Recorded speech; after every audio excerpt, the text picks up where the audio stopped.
હરે કૃષ્ણ. આપ સૌનું અમારા ઇસ્કોન વલ્લભ વિદ્યાનગર યુટ્યુબ ચેનલમાં હાર્દિક સ્વાગત છે. આપ સૌ જોઈ રહ્યા છો રામનવમીનું મહત્વ.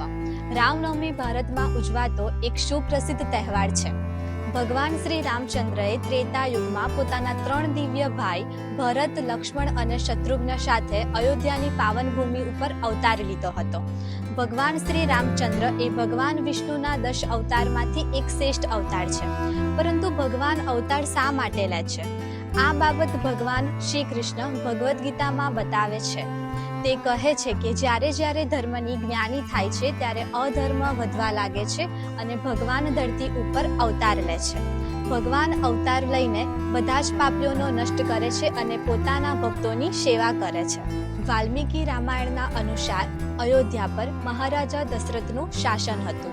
જેમની 353 રાણીઓ હતી, જેમાંથી મુખ્ય 3 રાણીઓ હતી: માતા કૌશલ્યા, માતા કૈકેયી અને માતા સુમિત્રા.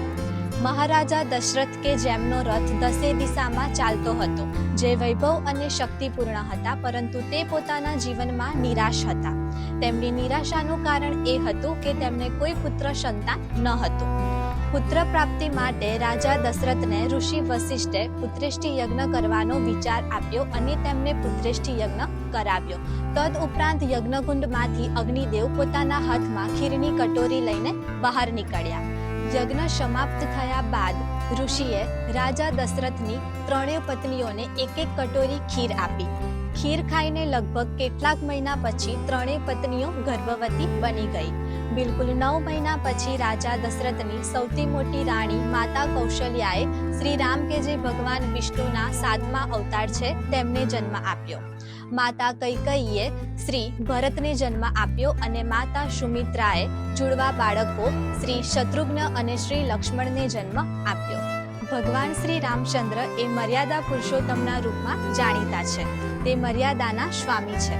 જ્યારે રાવણે માતા સીતાનું હરણ કર્યું અને તેમને પોતાની પાસે લંકા લઈ આવ્યા, ત્યારે ભગવાન શ્રી રામે વાનરોની સહાયતાથી માતા સીતાને પુનઃ લઈ આવ્યા. ભગવાન શ્રી રામે રાવણનો વધ કરીને અધર્મનો નાશ કર્યો છે અને પોતાના ભક્તોની સેવા કરી છે.